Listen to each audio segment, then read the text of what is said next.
Donc, page Nun Aleph, Amoud Aleph, Siman Lamed Bet, Shulchan Aruch, Saïf Lamed Vav. Ya'aseh Kol Parshiotea Ptuchot. Il faut tous ces passages soient ouverts. Qu'est-ce que ça veut dire ouvert? Ça veut dire, dans les Tfilin, il y a 4 parachiotes. Il y a 4 passages qui sont sur 4 colonnes. Et pour le Shel Rosh, c'est dans 4 feuilles différentes, 4 parchemins différents. Dans la Torah, entre 2 passages, il y a un blanc. Il y a 2 sortes de blancs. Il y a un blanc qui est à la fin d'une ligne et on reprend à la ligne. Ça s'appelle Parasha Ptucha. Une Parasha ouverte parce que c'est une ouverture. On commence un nouveau sujet. Et puis, parfois, il y a un blanc au milieu d'une ligne. C'est-à-dire qu'au début, il y a l'écriture, puis il y a un blanc, puis de nouveau l'écriture. Ça s'appelle Parasha Stuma. Ça veut dire, c'est une paracha, c'est une nouvelle paracha, évidemment, c'est un nouveau passage, mais qui est une continuation. Ça vient du mot histoire, qui veut dire terminer. C'est la suite. C'est une suite, c'est un passage, mais c'est pas un nouveau sujet. C'est toujours dans le même sujet. C'est Parasha Stuma.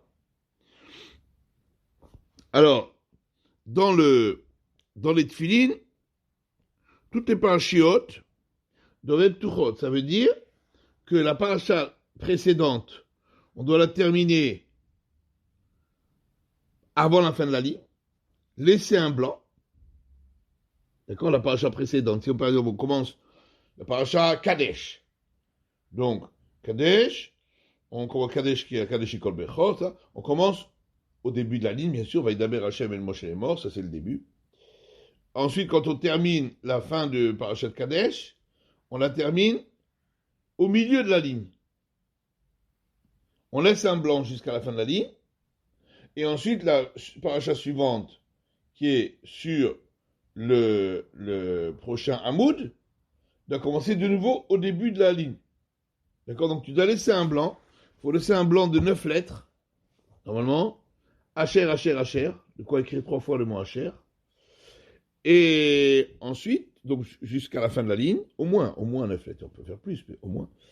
Et ensuite, on repasse à la ligne suivante, au début de la ligne. Donc la parashat Vayaki Evecha, on passe au prochain, bon là-bas, dans les Tfilin, on passe à la prochaine colonne, mais on doit commencer au début de la ligne.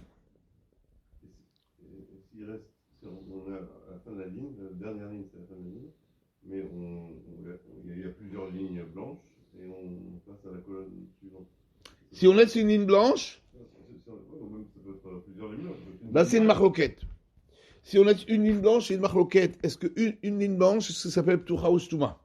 Si on va à la fin de la ligne, on laisse une ligne blanche, c'est une marloquette entre le Rambam et le Rosh. D'après le Rambam, ça s'appelle toujours Ptucha parce que tu commences au début de la ligne. D'après le Rosh, ça s'appelle Stuma. Une ligne autre. Si tu laisses 2 lignes blanches, ça s'appelle Ptucha, le Kulalma. Donc si c'est plus qu'une ligne blanche, s'il passe à la colonne suivante, c'est qu'il a laissé plus qu'une ligne blanche. Ouais, s'il a laissé 2 lignes blanches, il faudrait laisser 2 lignes blanches. Dans le cas où il a terminé jusqu'au bout de la ligne, il faudrait laisser, on verra. Mais disons, bon, ça c'est un cas spécial où vous avez terminé à la fin de la ligne. Normalement, il faut essayer de terminer avant la fin de la ligne, laisser un blanc jusqu'à la fin de la ligne, et après vous pouvez reprendre au début de la ligne. Et ainsi, vous avez fait votre parasha Ptucha. Un blanc de 9 lettres. Comment? Un blanc de 9 lettres. Pourquoi de Ptucha? Parce que dans la Torah, elles sont aussi Ptucha. Kadesh Ikol Bechor, Vayak Yeviacha, Shema, elles sont Ptucha. Maintenant, la dernière, c'est différent. Chutz Parasha Acharona, sauf la dernière parasha, Vayim Shamoa. À Ketuvah Torah, la dernière qui est écrite dans la Torah, chez Vayim Shamoa, chez Asena Stuma. Il faut la faire Stuma. Pourquoi? Parce que dans la Torah, elle est Stuma. Parce que dans la Torah, il y a la paracha précédente, qui se termine au milieu d'une ligne, puis on laisse un blanc, de 9 lettres, puis on reprend Vayem Shamoa avant la fin de la ligne. Donc elle est Stouma. C'est pour ça que dans les tefilines aussi, il faut la faire Stouma. Seulement dans les tefilines, comment tu fais pour la faire Stouma? Parce que dans les tefilines, sur la colonne, tu dois écrire qu'une seule paracha. Donc tu ne peux pas écrire la fin de la paracha précédente. Donc on verra après comment on fait pour la faire Stouma. On verra qu'il y a une marloquette. D'après le Rambam, à partir du moment où je commence la paracha au milieu d'une ligne, je ne commence pas au début, je la commence au milieu, ça s'appelle Stouma. Donc c'est ça qu'on fera dans Vayem Shamoa. On commencera la paracha au milieu de la ligne, pas au début de la ligne. D'après le Roche, même si tu commences au milieu de la ligne, si tu n'as pas laissé, si tu n'as pas fait au départ une écriture, d'accord, et que ton blanc il n'est pas entre deux écritures, ça s'appelle Ptucha quand même. Donc on peut faire Ptucha que pour le on peut faire Stouma que pour le Rambam. On n'arrivera pas à faire Stouma pour le Roche. Sauf d'après le Roche, on aurait pu, comme vous dites, en laissant une ligne entière, c'est-à-dire terminer à la fin de la ligne, laisser une ligne entière et repartir au début de la ligne. Ça se verrait Stouma. Mais ce serait une Stouma pour le Roche et pas une Stouma pour le Rambam. Donc de toute façon, tu n'arriveras pas à faire comme les deux. Tu fais que soit comme le Roche, soit comme le Rambam. Or, comme la chita du Rambam, elle est plus icarite, elle est plus essentielle que celle du Roche, donc on va faire comme le Rambam. Comme ça dit le Shulchan Aruch. Donc c'est ce qu'il dit. D'après le Shulchan Aruch, si on a changé une paracha ptucha, comme les 3 premières parachiotes, on a fait stouma, ou une paracha stouma, comme la dernière, on a fait ptucha, c'est pas soul.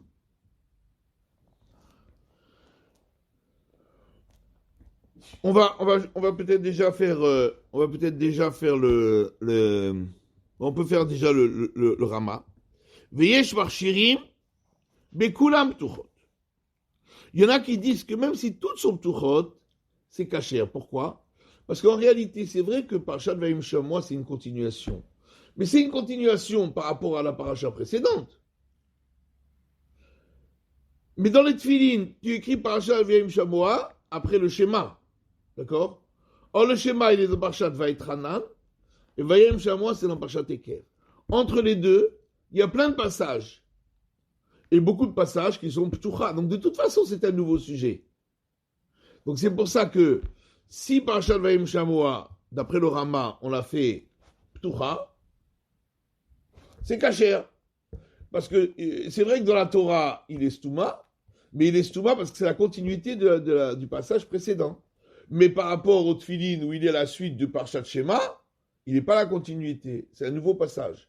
Et donc, c'est pour ça qu'on peut très bien la faire Ptucha. Enfin, on peut très bien. Mais dire Avad, si on la fait Ptucha, hein, d'après le Rama, c'est kasher. D'après le Mechaber, non, comme c'est écrit dans la Torah Stouma, il faut faire Stouma. Si tu as fait Ptucha, c'est pas kasher. D'après le Rama, hein, si tu as fait, c'est vrai qu'il faut la faire Stouma. Si tu l'as fait Ptucha, c'est kasher quand même. Ou bien nous et dans nos contrées, on a l'habitude, même par Shalvayim Shamoa, de commencer au début de la ligne, comme les autres parachiotes. Pourquoi? Parce que de toute façon, si on a fait Ptucha, elle est cachère, d'après ces chitotes-là. Et le Rama, il est posé comme ces chitotes-là. En plus, l'affaire Stouma, c'est impossible. Parce que tu peux faire Stouma que comme un et pas comme l'autre. Tu fais Stouma comme le Rambam, et tu peux faire Stouma comme le Roche.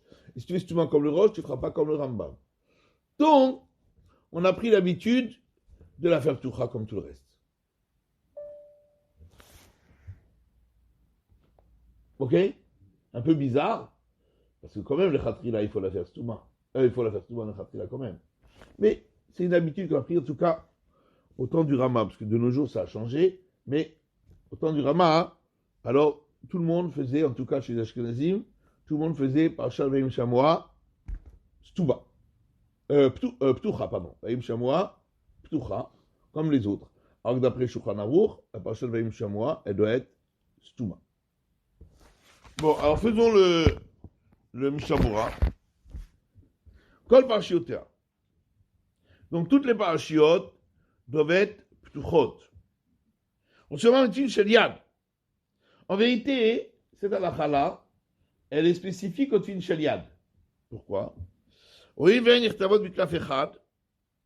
Étant donné que toutes les 4 parachutes sont écrites sur le même parchemin,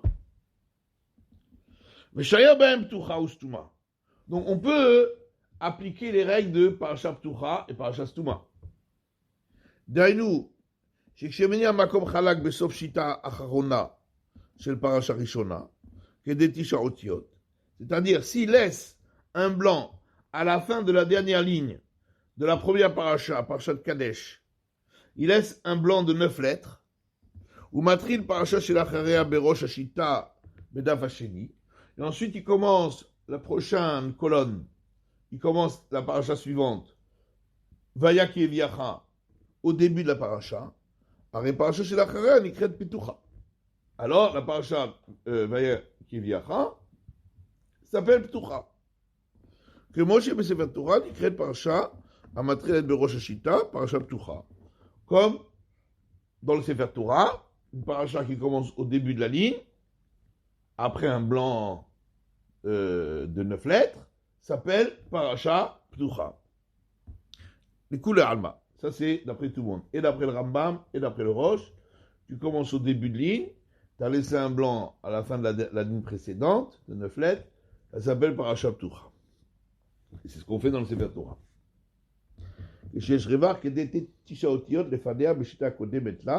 Si on a un blanc de 9 lettres à la fin de la ligne précédente. Ou bien, ça peut arriver aussi dans le Sefer Torah, qu'on laisse un blanc, mais c'est tout en bas du Hamoud, de la colonne, il y a une paracha qui se termine, on laisse un blanc, et ensuite, la prochaine colonne, on va commencer au début de la ligne. Et donc, c'est la suite. Et donc, c'est une parasha ptucha. Aval bitfin shel rosh et parashiot dirtavim al arba klafim.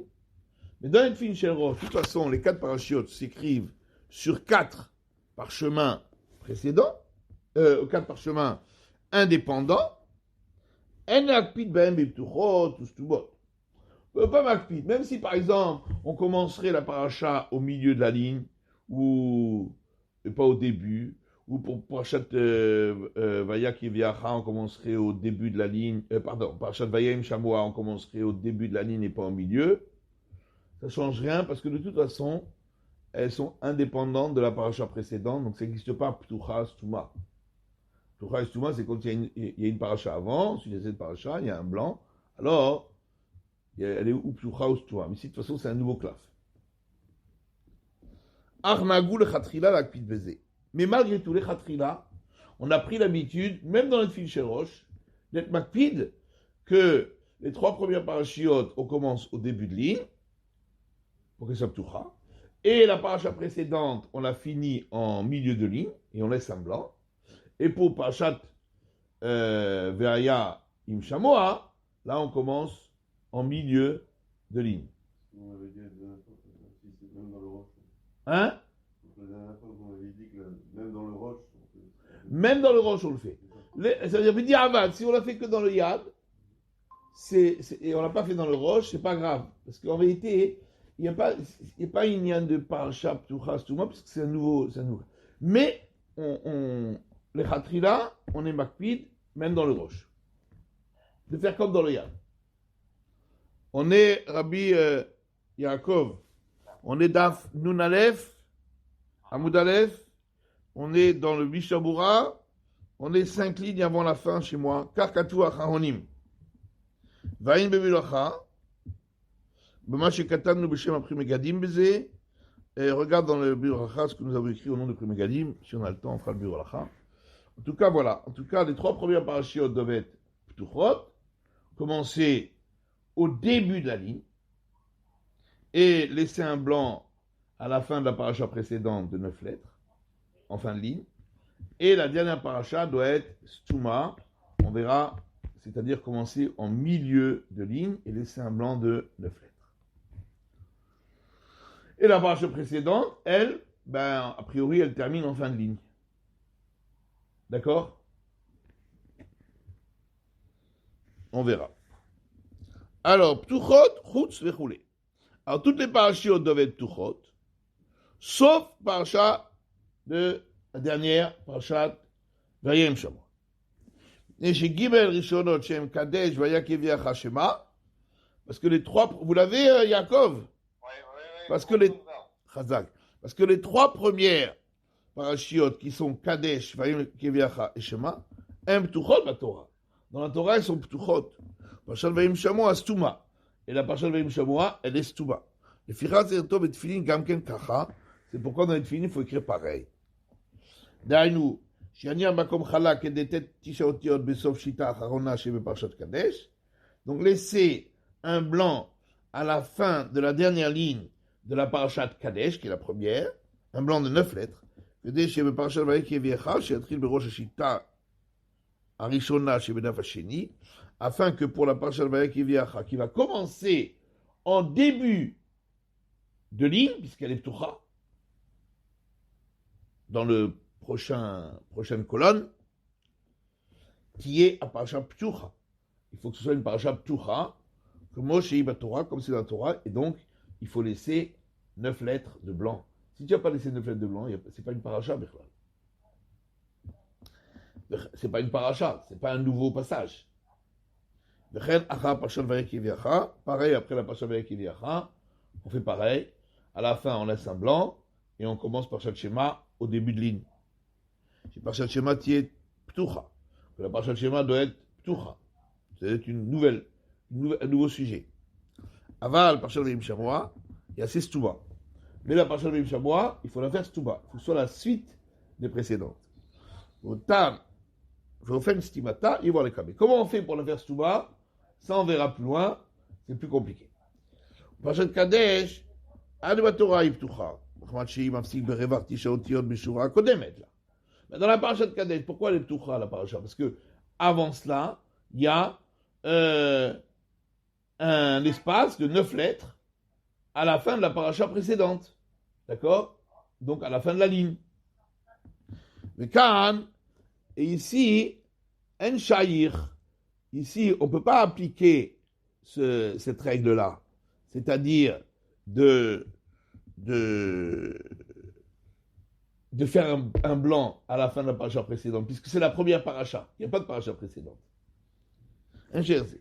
Donc, paracha Rishona, puisque c'est la première paracha. Mikol makom kevon shiu mitrila beroshita, vein katul fenei klum, inikret ptucha. D'un ktav acher sotma.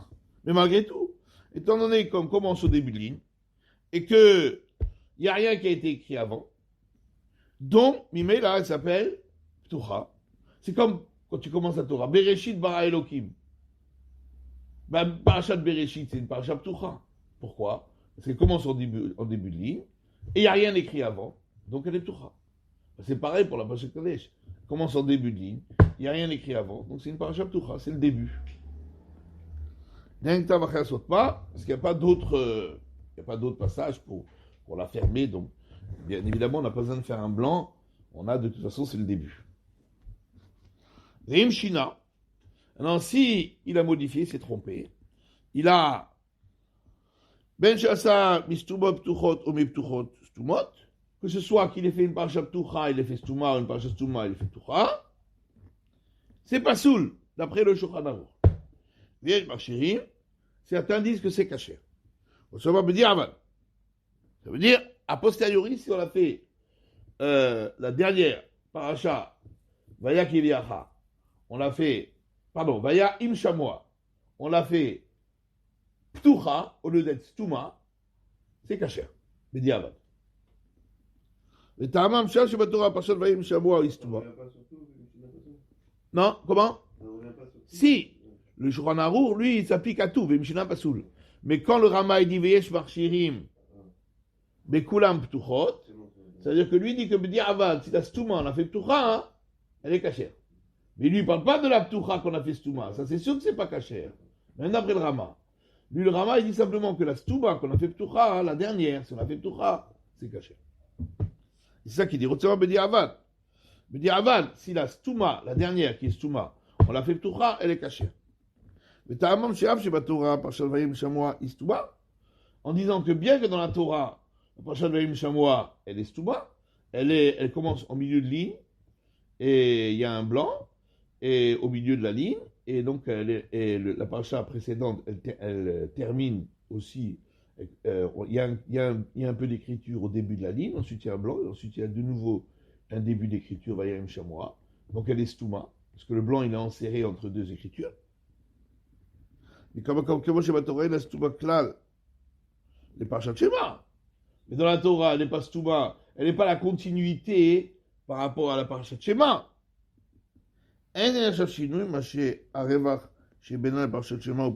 Pourquoi?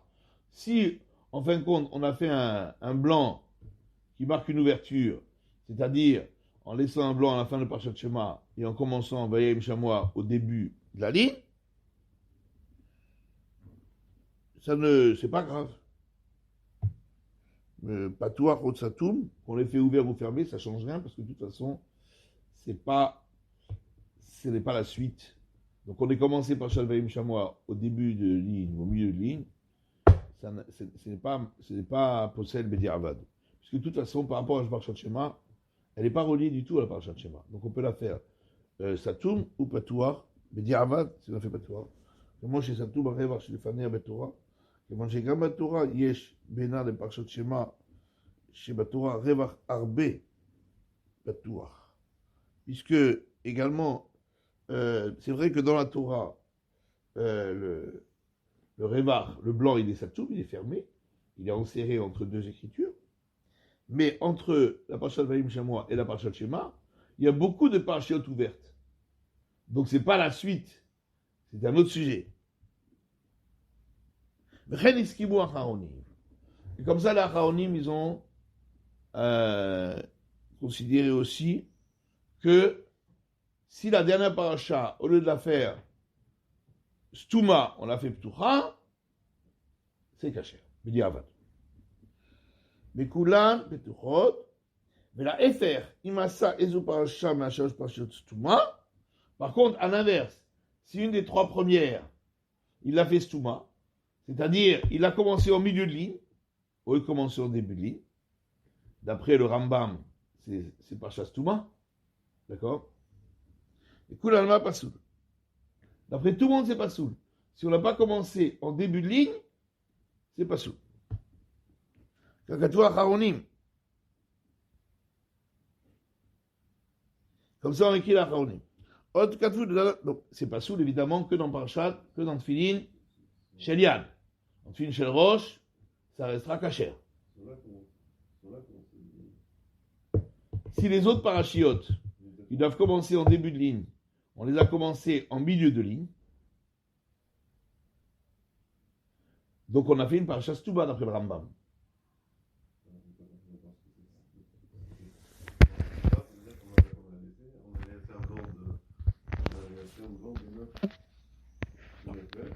Il faut toujours laisser un blanc de 9 lettres, de toute façon.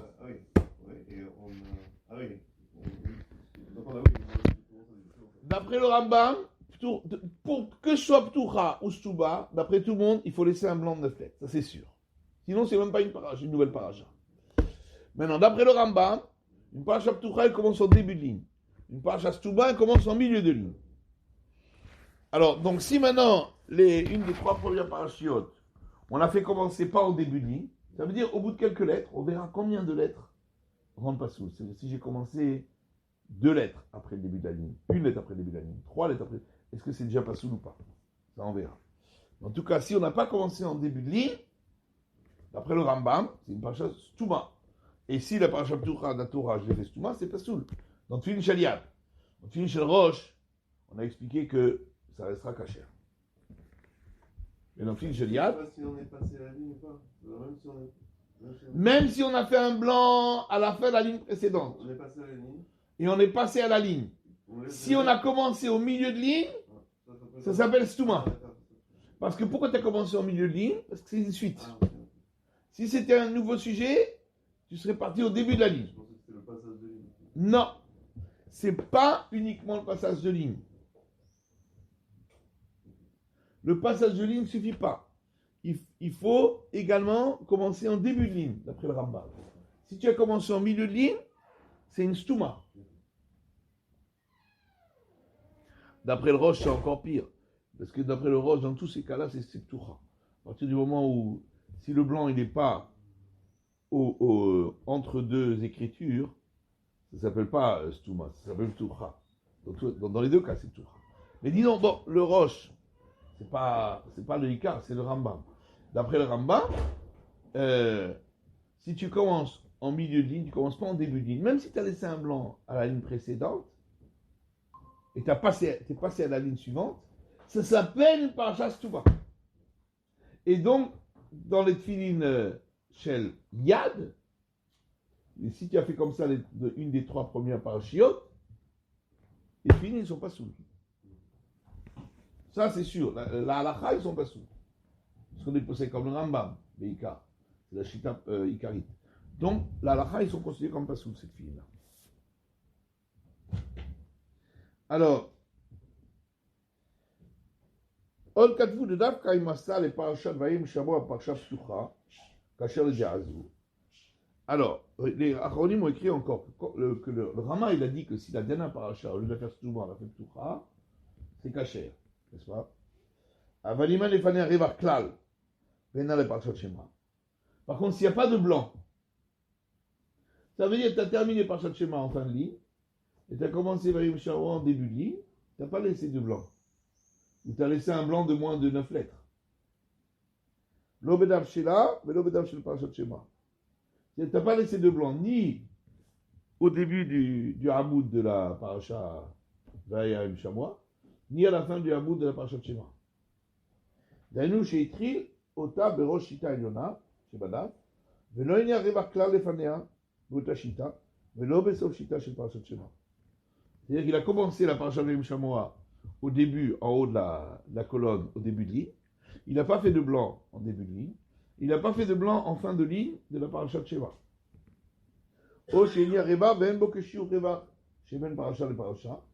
Ou bien, il a laissé un blanc, mais ce n'est pas le blanc suffisant pour séparer deux parachiotes. Il faut 9 lettres. Le Khatrila, 9 lettres, Asher, Asher, Asher. Le Di'avad, on peut accepter 9 petites lettres. Yahin, Yahin, Yahin. Les toutes petites lettres, comme Yud, Yud, Yud, Yud, Yud, Yud, Yud, Yud. 9 Yud. Le Di'avad, si tu as laissé 9 Yud, c'est Kacher. 9 petites lettres. Arrêtez la charge Shinui Gamou. En tout cas, si tu n'as pas laissé 9 lettres, ça s'appelle que tu as une déformation totale. Mashik Torah Torah, ou pas sous les coups d'Alma. Là, c'est pas sous les coups d'Alma dans les Finchel Yad.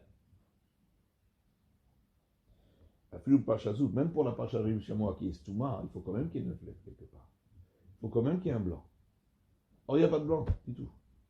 S'il n'y a pas de blanc, pas sous. C'est pas une nouvelle parasha. C'est comme si les deux parachutes, on avait fait une seule. Or, là, dans une fille, il faut 4 parachutes.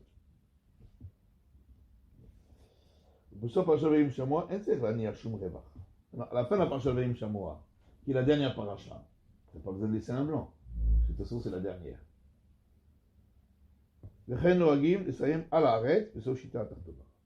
C'est comme ça qu'on a l'habitude de terminer Kima Shamim à la Haaretz, à la fin de la dernière ligne. On termine Kima Shamim à la Haaretz au bout de ligne. Puisque de toute façon, c'est la dernière. Sauf dans le finish Rabbeinu Tam, où là, c'est pas la dernière, c'est l'avant-dernière. Parce que la dernière, c'est Shema. Là, effectivement, il faudra terminer Kima Shamim à la Haaretz en milieu de ligne et laisser un blanc. Pour avoir un blanc avec la parashat Shema qui suit. Ok? Mais pour les films de Rashi, on termine Kima Shamim à la Haaretz en fin de ligne. Vidéo Telou. Dans nos contrées, on a l'habitude donc de faire tout ptuchot. Il dit pourquoi?